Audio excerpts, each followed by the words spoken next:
the uninvited expert.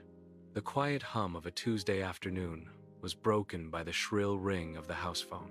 Margaret, halfway through a chapter of her latest mystery novel, marked her page with a sigh.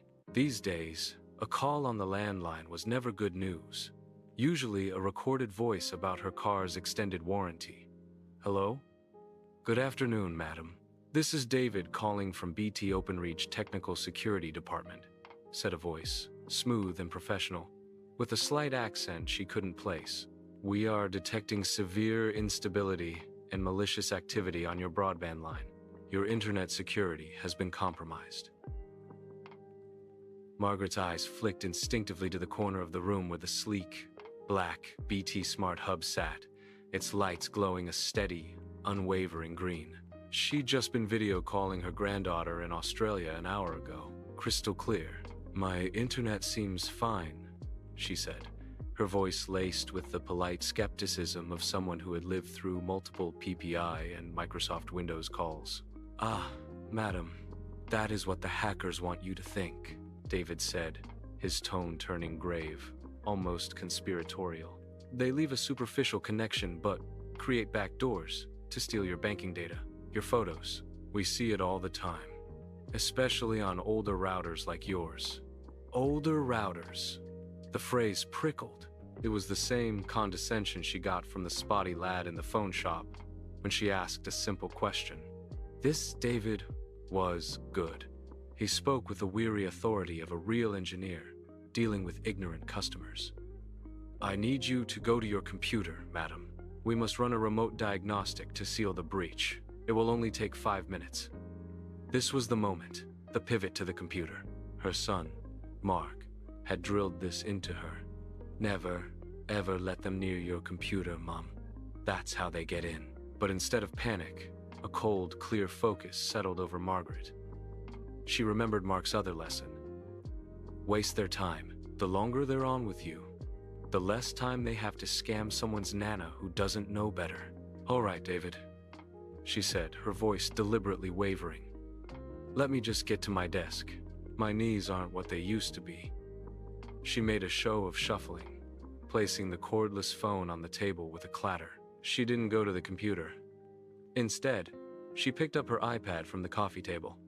With a few quiet taps, she opened the BT Smart Hub app. All systems normal. Connected devices, her iPad, her phone, the telly.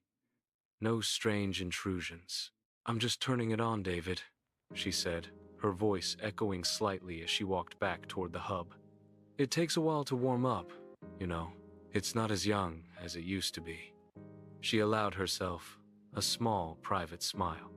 "That is fine, madam. We are here to help while we wait," Margaret said, her tone brightening with faux curiosity. "Could you explain what this malicious activity looks like? Is it like a virus?" David launched into an impressively technical-sounding but utterly vague monologue about data, packets, IP erosion, and bandwidth siphoning. As he spoke, Margaret gently unplugged the power cable from the back of the hub. The green lights died instantly. "Oh dear," she exclaimed, genuine amusement in her voice now. "David, something's happened. All the lights on my router have gone out." There was a brief pause on the other end. She could almost hear the scammer's script flipping.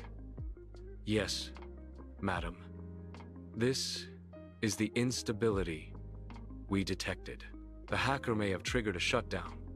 You must get to your computer immediately so I can—" "But hang on," Margaret interrupted, her voice the picture of innocent confusion. She plugged the hub back in. The lights began their boot-up sequence, blinking amber, then settling to solid green. "They've come back on, just like that. That's odd, isn't it? It is a fluctuating signal. Very dangerous. Please, go to your computer." "Just a second, David. Let me check if it's working." She opened a new tab on her iPad. She navigated to BBC News. The page loaded instantly. She clicked a video report. It played perfectly. The presenter's voice clear in the quiet room. "That's funny," she said, her voice now dropping its fragile old lady act, becoming crisp and clear. The BBC News site loads instantly. I'm watching a live news report right now, no buffering at all. For a severely unstable line, it's performing rather perfectly. Wouldn't you say, David from the BT Security Department? The silence on the other end was thick and beautiful. It was the sound of a house of cards collapsing. Madam, I do not think you understand the severity. What I understand, Margaret cut in, is that BT engineers don't make unsolicited security calls. And they certainly don't ask to access my computer. What I understand is that my Wi-Fi is working perfectly, which rather ruins your entire story, doesn't it? A muffled curse, then a click. The line went dead. Margaret placed the phone back in its cradle. The steady green light on her hub glowed like a silent trophy. She returned to her armchair and picked up her mystery novel. But the real-life mystery and its supremely satisfying conclusion had already been solved. Victory's tea. A chair-bound triumph. Afternoon's sweet taste.